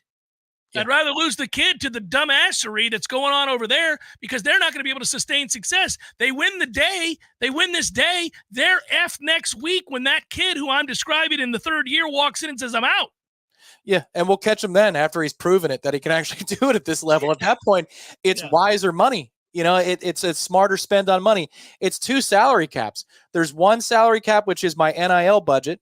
The second salary cap is something that the professional ranks don't have to worry about, which is within the structure of my 85 players in that locker room. They're all looking over their shoulder at each other, and they can leave at any time. So anytime that they feel slighted, it's not a contract holdout. It's I'm leaving. I am out, and I'm going somewhere else. It's just the dynamics of that are impossible. They are. This is the most money. Like, this is the most college football coaches have earned their salary in decades. They've been overpaid for a long, long time. But now, for what the pressure is from high school ranks, transfer portal, they're starting to earn their money in a way they haven't since maybe Bowden was coaching. Jeff Cameron Show, 93.3 Real Talk Radio and Warchant TV continues in a moment. I'm Greg Tisch here to share one of my favorite TCC stories. In the summer of 1966, Eugene Lamb wanted to stay in shape before leaving to play college basketball in Louisiana. So he jogged to Tallahassee from his home in Midway and helped lay the bricks for the first building on what's now the TCC campus on Appleyard Drive. Today, he is a longtime member of the TCC District Board of Trustees. It's no exaggeration when we say Trustee Lamb helped build TCC into what it is today. TCC thanks our community for 58 years of support. We look forward to moving into the future together. Searching for the best place to host an event for your friends and family? The Golf Club at Summerbrook is more than just a place for a round of golf. It's also one of the best choices for hosting and celebrating the most special days in your life. From rehearsal dinners and baby showers to corporate banquets and kids' birthday parties, you'll receive amazing personal service and attention to every detail when you choose the Golf Club at Summerbrook. Find out how affordable it can be and call us today at 850-894-GOLF. That's 850-894-GOLF. You probably already know that Pinch a Penny Pools and Spas is your one-stop destination for all pool maintenance needs, offering everything you need from chemicals, cleaners, vacuums, nets, and more. But that's not all. Pinch a Penny also carries a huge selection of premium hot springs hot tubs paired with easy financing options, making these luxury hot tubs affordable for everyone. And if you have an older hot tub and you're worried about the hassle of removing it, worry no more. Pinch a Penny will not only remove and haul away your old hot tub, but also offer a trade-in value for a credit towards your new one. So why wait? Visit Pinch a Penny's 12,000 square foot showroom today on Greer Road and discover how effortless and affordable owning a fantastic hot tub can be. Find out more at TallahasseeHotSpring.com. That's TallahasseeHotSpring.com. Zaxby's has been perfecting chicken fingers for 30 years. So what now? Now, we go to the sea. Introducing the Southern Fried Shrimp Meal. With butterflied shrimp that's perfectly golden fried. A perfect blend of cocktail sauce and Zax sauce that we call Zax Tail Sauce. Plus perfectly seasoned crinkle fries, perfectly buttery Texas toast, and even a drink with perfectly pebbled ice. Here's to 30 more years of perfect. The new Southern Fried Shrimp Meal at Zaxby's. Woo, saucy! Zaxby's. I'm getting vaccinated with Prevnar 20, a Pfizer vaccine. So am I, because I'm at risk for pneumococcal pneumonia. If you're 19 or older with chronic conditions like asthma, diabetes, COPD, or heart disease, or are 65 or older, you are at increased risk for pneumococcal pneumonia. Ask your doctor or pharmacist about Prevnar 20, pneumococcal 20-valent conjugate vaccine. It can help protect you against pneumococcal pneumonia in just one dose. Even if you've already been vaccinated with other pneumonia vaccines, Prevnar 20 may help provide added protection. Prevnar 20 is approved for adults to help prevent infections from 20 strains of the bacteria that cause pneumococcal pneumonia. Continued approval may depend on a supportive study. Don't get Prevnar 20 if you've had a severe allergic reaction to the vaccine or its ingredients. Adults with weakened immune systems may have a lower response to the vaccine. Side effects include pain and swelling at the injection site, fatigue, headache, muscle, and joint pain. For full prescribing information, please call 1-855-213-2138 or visit Prevnar20.com. We all want more energy, more strength, more results. Well, welcome to Orange Theory Fitness as you take a step towards feeling more alive today. Backed by science, Orange Theory's heart rate monitored workout is scientifically designed to keep heart rates in a target zone, spiking metabolism and increasing energy. Orange Theory Fitness is a one-of-a-kind group personal training workout resulting in more energy, visible toning, and extra calorie burn for up to 36 hours. Experience a more vibrant life today with Orange Theory Fitness. To find out more, go to orangetheoryfitness.com. The Jeff Cameron Show, brought to you by Orange Theory Fitness. 2 Tallahassee locations, Midtown on Thomasville Road and Northside in the Village Common Shopping Center. Online at orangetheoryfitness.com. Should make mention that we enjoy a wonderful relationship with our friends at Zaxby's. Thank you, Zaxby's. Appreciate your sponsorship and your support of the Jeff Cameron Show. 19 plus years they've supported, obviously, Florida State athletics as Golden Chief boosters, and their food, more importantly, just damn delicious. Damn delicious. How about that for an endorsement? Go get you some Zaxby's today. 77 locations in Tallahassee. It's a lot. You really can't miss them. Swing on by. Convenient. I believe in the platters. All their food is good, but I'm a big platters guy. So get you the platters. You get that sauce, that Zach sauce, the Texas toast, as Tom loves. Man, we're all good, all good. That's a good number, 77. You could go with legends in different sports, or you could go with some of our old household names from our own teams. Raymond Borg, Paul Coffey, Victor Hedman. I believe Zebri Sanders was 77. Zebri Sanders. Yeah. King of the false start, yeah. That's right. Yeah. Brad Culpepper. Didn't Brad Culpepper wear 77? I don't know. I don't remember Brad's. Bit of he was a Buccaneer when I was a kid. I know what he was, but he's an ass now. So. Okay, right. It's just it was a poor segue on my part. All right, keep going with other 77s, buddy. Yeah, that's it. Yeah. 1977, great year. You were in kindergarten. There you go. Were you in the States by 1977? I was in the States by 1977. Yes, I was 6 years old in 1977, so I was in the States by then. But yeah. So we thank Zaxby's. 1977, Tom, I can remember. You start getting into the years that you can remember and the ones that you are really foggy on. I have some memories pre-4, but they're very few and far between. But by 6, I've got some things I can absolutely remember. 6 is also a good number. That's how many weeks it is till I'm back there. Nice. A long weekend, 6 weeks from now, and Zaxby's will be my first stop as I get out of TLH International Airport, which is a joy to get in and out of because there's no destination. So therefore security is very nice both ways. And balls hot in Tallahassee when you get here 6 weeks from now, sir. Yeah, it will be. Yeah. Unreal. It's already starting today. So spring football has begun for Leon High School and many of the high schools in town. And my son plays on the team there. And so he's, out there practicing. And this morning, after he gets to school, he texts me, "Today is going to suck." That was the text I got from him because it was already hot and humid this morning, Tom. First real hint that the hell that Florida is in the summer is on its way. Now, this may be fleeting. We may have another nice stretch of decent morning and evening weather, but this morning was just a glimpse. Here it is, just a glimpse of the hell that's coming. So we are finally activating the air conditioning for the first time. It gets a little warm because the place gets a lot of sun here. But we touched up to 72 today, buddy. 72 degrees. First time all year that we've gotten that high. It's May 1st. Folks are out there in their underwear, probably. They are. Eating dollar hot dogs at Citi Field. That's what they're doing. but not enough. I mean, apparently that number is still way too small, buddy. Still way too small. Yes, we caught our limit of dollar hot dogs. I can tell you that much. We contributed. So I don't, everything in the chat doesn't catch my attention, but some things do here and there. And, this is not an evaluation of where I think Florida State football is going to be at the start of the season. We're just talking about, what we have, what we don't have, areas of need, what they would have liked to have brought in, what they may still bring in. This is how good I felt about this team at the end of last year, even with the losses that we knew were coming to the roster. First of all, we knew they were going to have a lot of people drafted. We were well aware of that. We assessed it and talked about it a lot because it's been a minute, man. I mean, year before we had one guy drafted. One. And you knew that with the success on the field, you'd start to see the successes in the draft. Those are really good for recruiting. It's really good for PR. It's just good, period.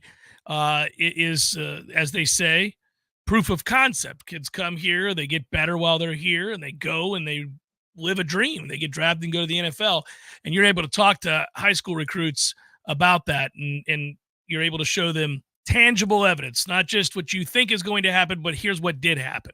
Of course, the wins have happened on the field too, and it's coincided, and it will be sustained. They'll have a bunch of people drafted again this next year. But going back to my original point of what I think the team will be or not be, I thought even with the knowledge that they were going to lose a lot of players, that this would be a top 10 team.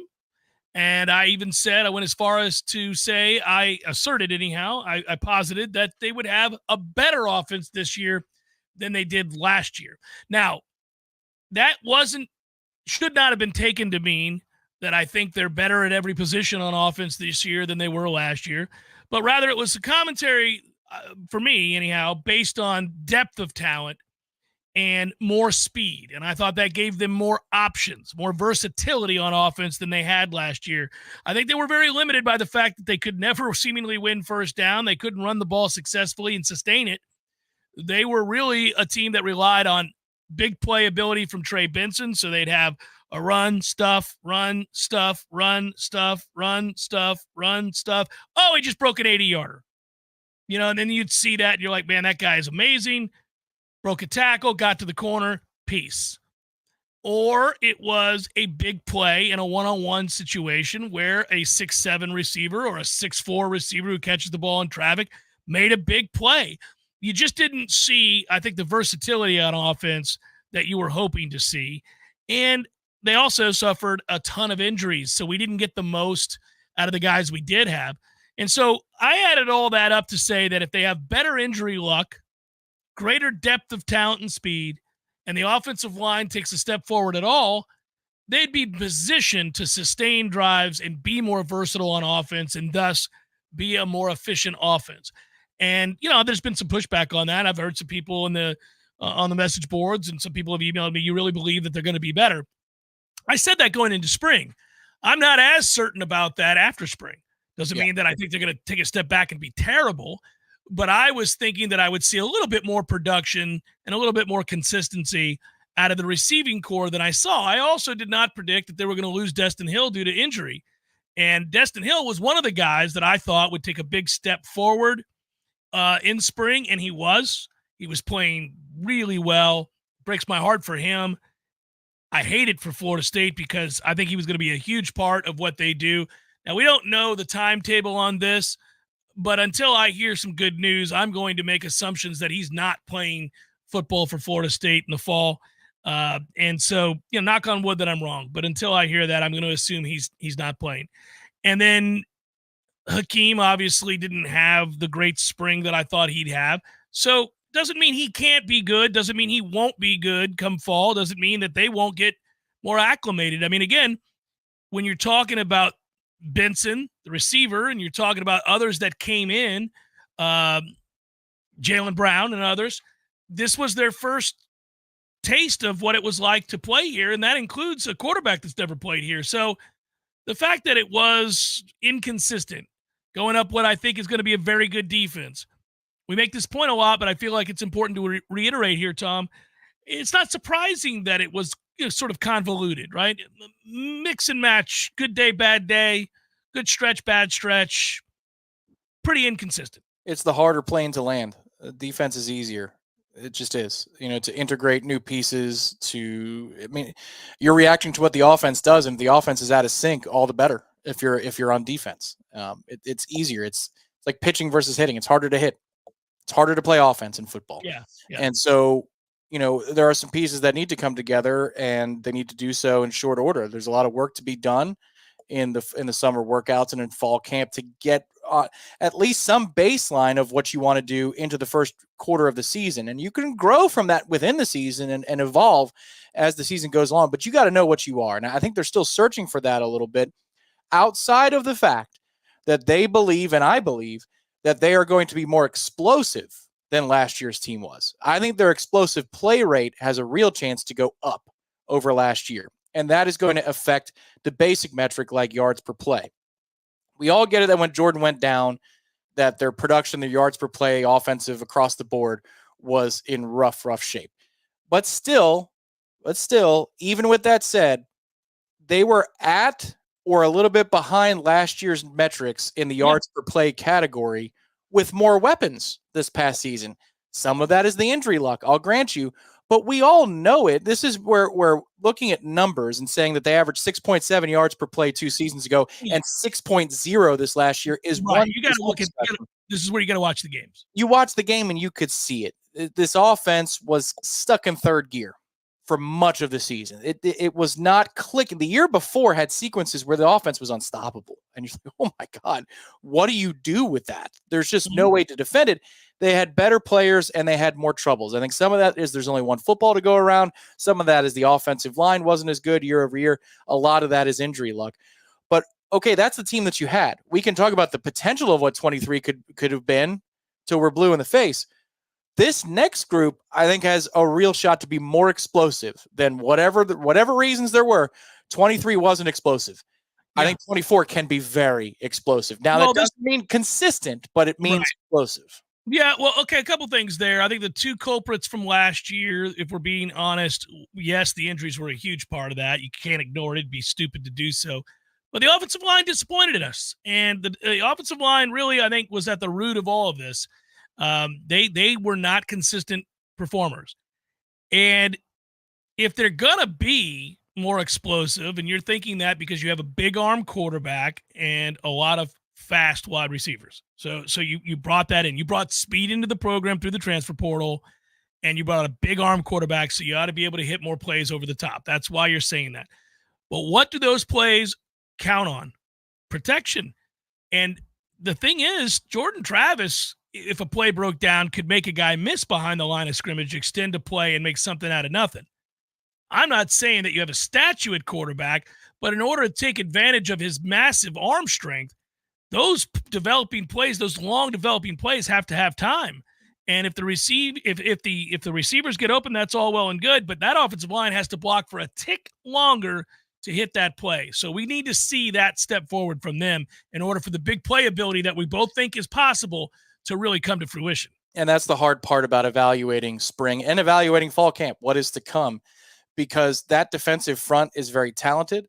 So they could be good in pass protection. We just don't know it until they go play another opponent. Like yeah, but you do know what Byers is. Yes, and that is a bit of an issue. Like that's against our defense or any defense. We know what he is. Correct. He was there last year, so you could almost say player for player. There he is. Hopefully, he takes at least a marginal step forward.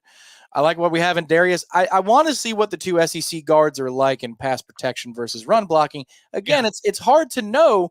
Because when you go good on good, it's Darrell Jackson, and Farmer got in towards the end of spring, but Jackson, and then here's Sione, and the only reason he's out there is because Marvin needs a breather, and Patrick Payton is like, oh man, I don't know. Is this just because this front is excellent that we're lacking in pass pro on a Tuesday practice, or are there real issues? And that we won't know that till later, but I do think that they're going to generate a lot of their downfield shots through lateral speed. I mean, this was the thing that Pete Thamel said. And again, sometimes the coaches give away secrets in those TV production meetings. They do. He was talking about how DJ was excited that we might run the Miami Dolphins, a variety of the Miami Dolphins speed, whatever offense. There's a lot of lateral stuff in that. A lot of using Jalen Lucas or Jalen Brown. Kill you over the top afterwards, yeah. And then they hit you up the seam for a big play, or they caught you looking in the backfield because all the window dressing, and then there is cannon for an arm to Malik Benson. Like, I think that's how they're going to generate their explosive plays to begin the season. We'll see if it can evolve into something more traditional, but that's the fun of watching this group because they do have the speed to at least make you think twice, no matter how they want to run it at you. Quick question in the chat was, why don't we do what Michigan did last year, just pound the ball? We don't have the offensive line for that. Michigan's offensive line is a lot better than our offensive line, period. Jeff Cameron Show 93.3, Real Talk Radio, Warchant TV continues in a moment. Your local news now. A female pedestrian is dead after being struck by a vehicle near the campus of Florida State University Monday evening. TBD is investigating the fatal crash that occurred near the intersection of Lorraine and Pensacola Street at approximately 6:40 p.m. Some FSU students witnessed the crash and were describing it as a hit and run. Officials have not disclosed whether the pedestrian was an FSU student or not. Pensacola Street from Woodward Avenue to Gray Street was closed as officials investigated the incident. There are no further details at this time. The Gadsden County Sheriff's Office, the Florida Department of Law Enforcement, and the State Attorney's Office are presently conducting a death investigation involving a minor. Due to the ages of those involved, the amount of information is limited on what can be disclosed at this time. This is an ongoing investigation. There are no threats or concerns regarding the safety of the community. This is a developing story. This is Rachel Anay with your Real Talk 93.3 Local News Update, brought to you by Macklemore Systems, Tallahassee's go-to Mac store. Check them out online at MacklemoreSystems.com. This is meteorologist Paul Trombley with your Real Talk 93.3 weather update. Slight chance of thunderstorms this afternoon. Otherwise, sunshine mixed with clouds at times. Highs around 86. Winds out of the southwest, 5 to 10 miles per hour. Mainly clear skies develop with fog at times. Tonight, slight chance of thunderstorms. Lows dip down to about 66. This report is brought to you by the Lawn Johns. For all your landscaping and lawn care needs, visit thelawnjohns.com. Currently, it's 86 degrees. Get excited about your home design with Tallahassee Lighting and Decor, where you can discover an incredible selection of lighting fixtures, exceptional furniture, and unique decor for any style and any home. At Tallahassee Lighting and Decor, you'll get the chance to consult with one of our design representatives to curate the perfect space to fit your home and lifestyle. Visit Tallahassee Lighting and Decor today. Proud sponsor of Patty's Playhouse, Saturdays at 11 a.m. on Real Talk 93.3. Find out more at tallylighting.com. That's tallylighting.com. There he is. Haven't seen this guy since, what was it? Oh, shoot. You two at the Sphere in Las Vegas, baby. Hey, how about that, man? Wasn't that fun? Good show. Good show. Everything about it. Nearly perfect. Nearly perfect. I had everything I could possibly want. I wanted one thing, couldn't find it, and I looked everywhere. No Cubans. What do you mean? Cubans. There was Cubans. No, I didn't see any Cubans. Dude, no. I'm sure there was Cubans there. I mean, No. I walked around. There was a moment right before the show. I thought, got to find some Cubans. Nothing. Dude, there's Cubans. There was Cubans. I'm sure there was Cubans. In Las Vegas? In Las Vegas. No Cubans in Vegas. There's Cubans in Vegas, man. Eddie, there were no Cubans. Chef. The sandwich. There were no Cuban sandwiches. You're Cuban. Of course I know there were Cubans there. Oh, the sandwich. Yeah, no, there probably wasn't many there in Vegas. No Cubans. No, not yet. Gordo's, bringing the flavor and flair of Cuban food to Tallahassee since 1996. The Jeff Cameron Show, brought to you by Orange Theory Fitness. 2 Tallahassee locations, Midtown on Thomasville Road and Northside in the Village Common Shopping Center. Online at orangetheoryfitness.com. Yeah, so by the way, that's kind of a fun conversation, what we just had about the ways that we think they'll attack, what they may unleash, what they might unveil. Think about how cool it is. It's a testament to the talent. It's a testament to their work ethic. We talked about their guts and how much they loved and played for each other and all those things. That even with all those injuries and the inefficiencies from game to game, and it got worse as the year went on due to injury, they went 13-0. You know, that's really a feather in the cap of the staff, feather in the cap of the players, feather in the cap of Mike Norvell. I thought he was frustrated last year. See, it's interesting to delve into seasons and games and how they're won and what the records are above and beyond the surface level stuff. I thought he had to, at times, work magic last year. There were stretches where I thought that, quite frankly, I thought Jordan played subpar at times, especially when it came to the run game in which he has to read it.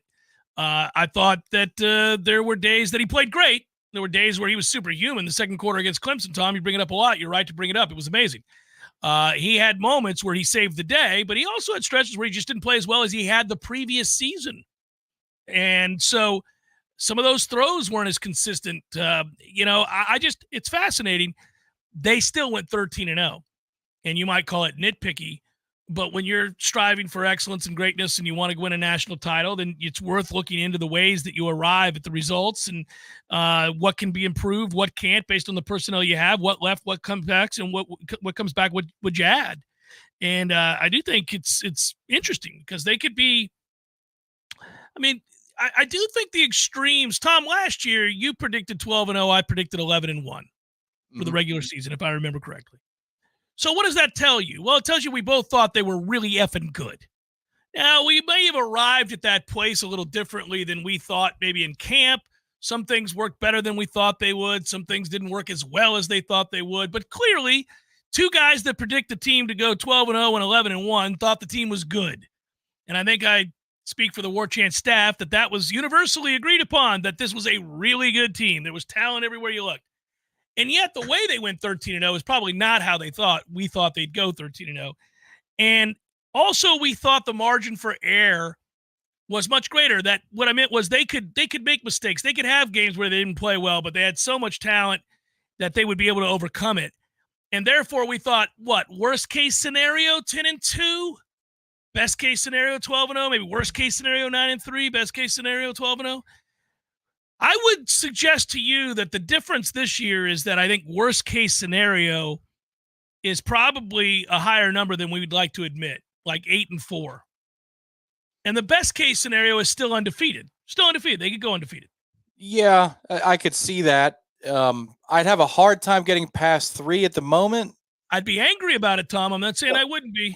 Sure. I'm not calling you nervous or a pessimist or anything along those lines. It's just the way the schedule lines up and lays out, I think, insulates from some of the percentage chance of going 8-4. But look, man, if the injury luck stays the same as it was last year, and spring was okay in that department, but not great, and you're down a couple receivers, yeah, you're one-dimensional immediately, and now you got real problems. There's a comment in the Heisen Liga chat from King. Not even going to try to do the rest of his name. I don't know. But he says the tight end room has to take some blame for the running game not being efficient last year.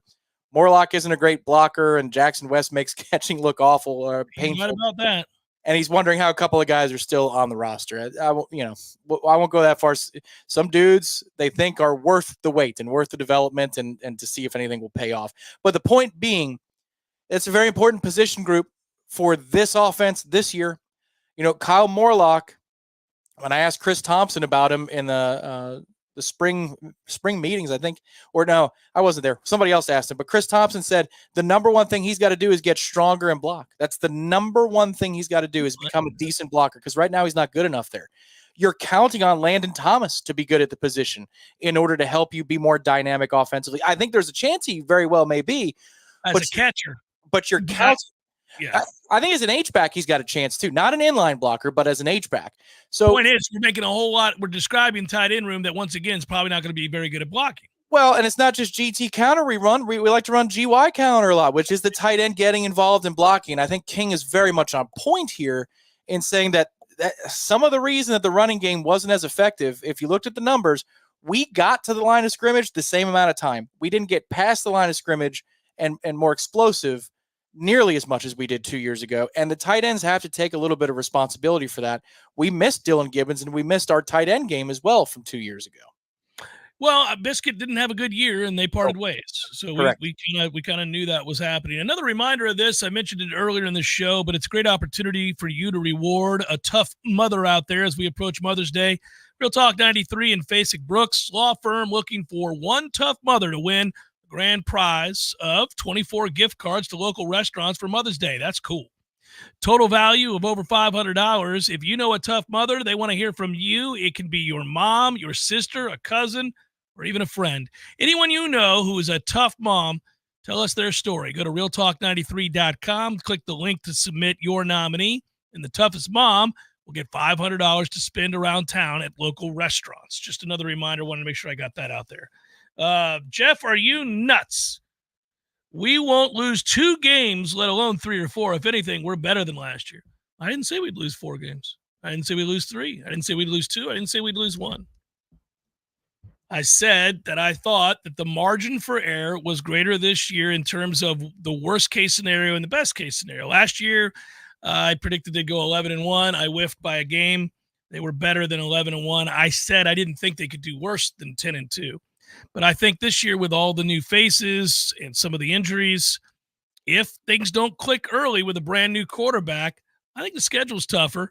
And I think you could see a year where worst case scenario, and again, I'm defining it as worst case scenario. This is the reading comprehension part of the show. This is that you could have losses that you wouldn't anticipate. It's football. It's what happens. Yeah, you could have my Noel card if you think that this violates the policy. They're not better than last year. They're not. Their top end talent isn't as good. Their 22 is not as good as last year's 22. Now, they're deeper than they were last year, and they could have better injury luck than they did last year, which would lead to perhaps the exact same result. Yeah, it would mitigate some of the things that you're concerned about. This team's not better than last year's team. Sorry, it just isn't. No. Yeah, it would be hard to be. But I do think they are talented, very, very talented. So there's that. And there's no chance that I'm going to get to probables in the remaining minute, whatever, which I was going to try to do. And I screwed people over on probables today. So I won't do it. We still got a minute of you and me chit-chatting if you want, Tom. That's what we have. I didn't get to. I always enjoy the chit-chats. Yeah, I knew it was going to be up against it, but.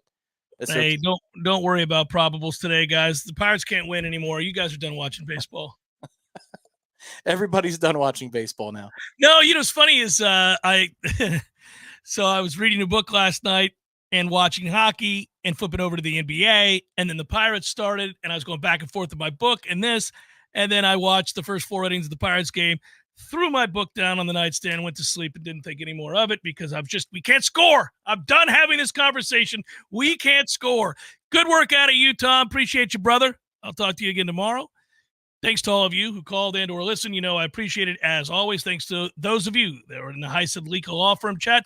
Golf picks, I guess I did. I got 10. Let's see here. Let me get this to you. Go Noles softball. Go Noles softball. Beat the Gators. Guys, I think I screwed you. I may have thrown a little Mitchell out there, by the way, and I may have thrown I ran out of time. Tomorrow, maybe I'll tweet him out. Be good, everybody. Peace.